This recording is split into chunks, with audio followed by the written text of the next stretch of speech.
সাভারের আশুলিয়া ঈদ পূর্ণমিলনী উপলক্ষে বিশেষ খেলার আয়োজন করেছেন ধামসোনা ইউনিয়ন ১, ২ ও ৩ নং ওয়ার্ড বিএনপি ও অঙ্গ সংগঠনের নেতাকর্মীরা। শনিবার বিকেলে আশুলিয়া গোপালবাড়ি নবীন প্রগতি স্কুল অ্যান্ড কলেজ মাঠে এই খেলার আয়োজন করা হয়।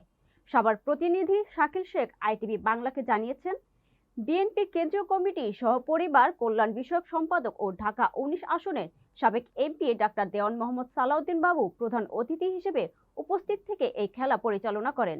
ঢাকা জেলা উত্তর ছাত্র দলের সভাপতি মোহাম্মদ তমিজউদ্দিন তানভীরের সার্বিক তত্ত্বাবধানে এ সময় বিশেষ অতিথি হিসেবে ছিলেন ঢাকা জেলা যুব দলের সাবেক যুগ্ম সাধারণ সম্পাদক জাহাঙ্গীর মণ্ডল সহ আরো অনেকে।